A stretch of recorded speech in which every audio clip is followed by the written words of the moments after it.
Convicted Walter Sisulu University student Sibongile Mani plans to appeal both her conviction and sentence. It's after she was jailed for 5 years in the East London Magistrates Court for spending over 800,000 rand of National Financial Aid Scheme money. The student was erroneously paid 14 million rand by NSFAS while only being entitled to 1,400 rand food allowance. The National Prosecuting Authority says the appeal hearing has been set for the 11th of April. Mani's lawyer pleaded for a suspended sentence given overcrowding in prisons and that his client is a first-time offender. But Magistrate Twane Olivier handed her a long-term sentence. Well, for more on the story, we're joined by the South African Union of Students that have described Mani's sentence as unfair and unjustifiable. We're joined now by Student Union spokesperson Asive Dlanjwa. Asive, the famous saying goes, you do the time, you must, you do the crime rather, and then you must do the time. So why should it be different in this instance? Thank you very much, Kathy. Kathy, I think we must firstly just establish one thing, that we do not condone or nor do we regard what Sibongile did to be any less of a crime. And by that saying, we believe that it should be punished. Well, there should be some level of, in fact, there should be justice. Justice should be served, and there should be some level of correctional, measures that are taken. However, our problem with the sentencing is that we believe that it is too harsh. We believe that it is devoid of the prevailing circumstances around the case. The first one is that we cannot accept partial justice. You yourself are speaking about this story. You have said absolutely nothing about the fact if one was listening from another continent or another planet, they would think that money went into a vault or went into a bank and robbed 14 million rand, of which he subsequently spent 800,000. And that is not what happened. The money was facilitated to him by a range of parties and stakeholders, from the university to Intellimar. How is it that we are fine with the fact that the student is facing the brunt of what is now supposedly supposed to be justice, when all those other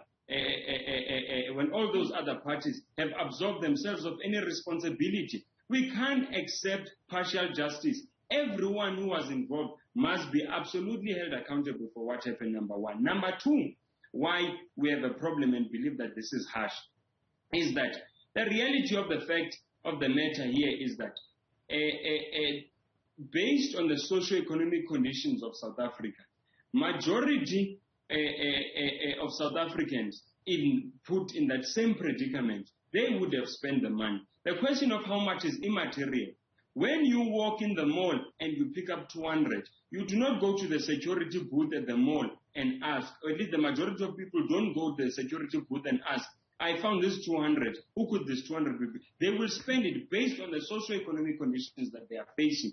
Now, does this mean that she should have spent the money? No, but we are saying the likelihood was that she was going to spend it. Number two, she does not have any previous convictions, so she is not a criminal. And number three, she did not premeditate the stealing of the money. Let me give you examples, Kathy, as we speak right now. You've got the former Paul Moses Mugwena, the former HOD in the Human Settlement Department in the Free State. The court found him to have defrauded the state of 500 million, that is half a billion rand. He got a suspended sentence. You got in the Eastern Cape another official who stole and laundered 250,000. All he was done, the courts ordered him to pay the money back.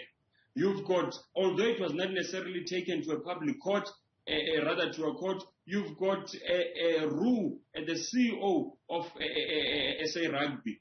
He embezzled 37 million rand and is currently the CEO back at Stellenbosch, and now is the CEO of SARU. Now, what is the point that you are raising here, Kathy, is that the punishment does not fit the crime. And by the way, there should be nothing peculiar. There are people that say that, no, we don't respect the justice system, the judiciary, and all of that by the statement that we have made. It can't be correct that we have a right not to agree with the administering of law. Hence, there's an appeal process. An appeal process is merely there to note that there is a possibility that there could be a miscarriage of justice at a certain level, and the appeal is a form of recourse to deal with such miscarriages. We are saying there was a miscarriage, and we are hoping that at an appeal that a higher court will be able to find differently as it pertains to the issue of the sentencing. So we really are absolutely angered, and we believe that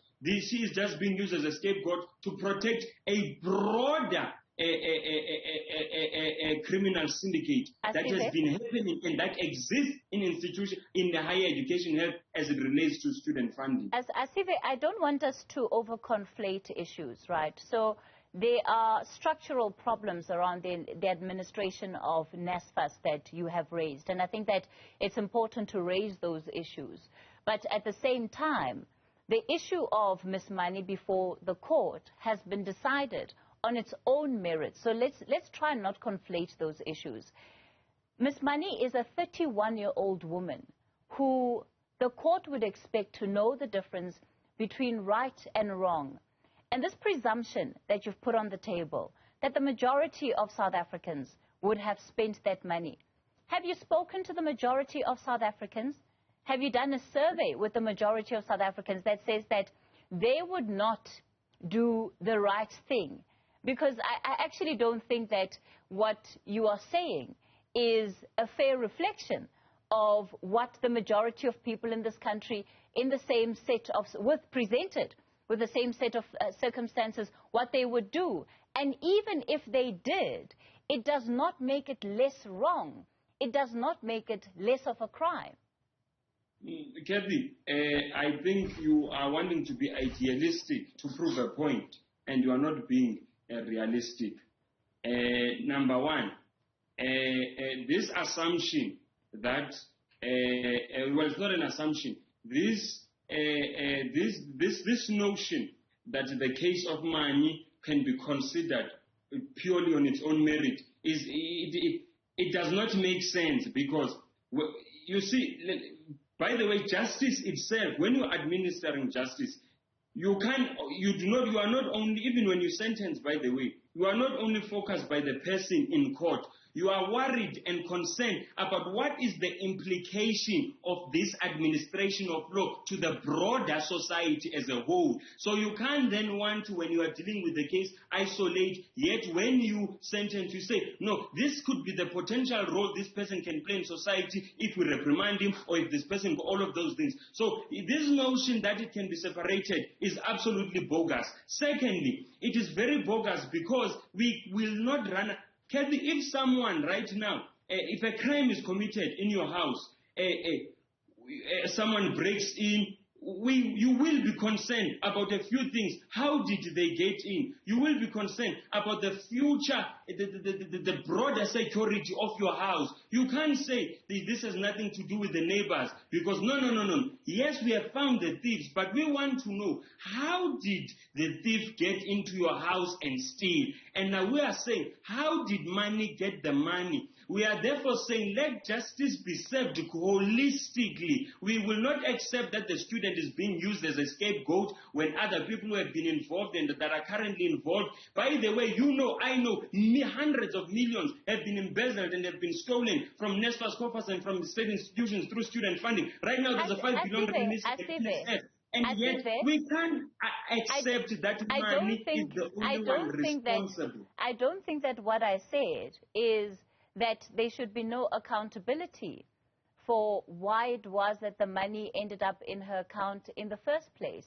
I'm saying that the findings of this court are on the merits of the fact that she is accused of having spent money that was not hers in the first instance. And when you talk about the kind of sentence that has been handed down, it's not unheard of for courts to hand down sentences to send messages to society about the impact of the crimes that they commit. So is it wrong for the court to send out a message to society that says you should not take what does not belong to you? What you are doing, Kathy, you are willfully twisting what we are saying. And it's not going to change. We are saying Mani was wrong. You must not want to argue what you are not arguing. Mani was wrong in using money that was not hers. We have made that contention countless times in our statements. We are not changing that. We are saying Mani deserved, she deserved some level of, I don't want to say punitive, I will say correctional, some level of correctional actions and steps should have been taken towards her, which we believe one could have included a suspended sentence. And this notion that all sentences that are handed down by the court are befitting, why then, Kathy, when sentences are reviewed and appealed in other courts, they are changed if they are always befitting? If this notion, if you strongly so believe, or we do not have a right to believe that it is not befitting, why is there a form of recourse? And why in other instances, you mentioned other cases, why in other instances, when people appealed their cases, higher courts either found that, this person was under sentence or was over sentenced? If you so believe that at the first instance that sentencing is 100% correct. On the issue of other cases, you make me understand this, and I'm going to rest my case. How does someone embezzle 500 million and they get a suspended sentence, and someone steals 800,000 and they get a direct imprisonment? Make me understand this justice system. What steps, in as far as the suspended sentence, Asive, did you have in mind? So what do you think the court should have done? The court should have given Mani a suspended sentence. The court should have created some sort of, as they do, some sort of, over and above the suspended sentence, some sort of a program, or admit her in a sort of a program. One, so that there is a restorative justice and there's corrective justice. Because you see, another thing, Kathy, that we must be able to, we must be cognizant of, is that the nature of all members of society are going to make mistakes. And when they make mistakes and they do things that are wrong, we are not saying they must not face the brunt of the law. No, they must, much like Mani should have also. But when you look at administering justice, we must say to ourselves, how does this contribute broadly to society? Now, take Mani, for instance. She's having 2 children. Mani was a postgraduate student. Mani did not have any previous convictions. Surely this is someone who restorative and correctional justice could have been done. This is not someone who murdered, who must be kept behind bars. This is someone who could have been admitted into a program for her to realize the wrongs that she have done, and for her to be able to be restored into society, and for her to go to work, because we want people to work and to feed their children. All right. So it's not a criminal. You can't have someone who steals being imprisoned, who steals through thugging, using knives, a premeditated crime, and someone of a crime of a nature. Yes, we are not saying she did not steal. We are not saying she was right. But you can't then have someone like that and you put them behind bars also for 5 years. It just does not make sense. And I have still put it to you and to the viewers that are watching. Make me understand, how is it that you can steal from the poor hundreds of thousands, 500 million, and you are told to go back home and you have a suspended sentence, and you are a student, money is sent into your account by corrupt officials, and you must spend five years behind bars. Make me understand that, and I will rest my case. All right.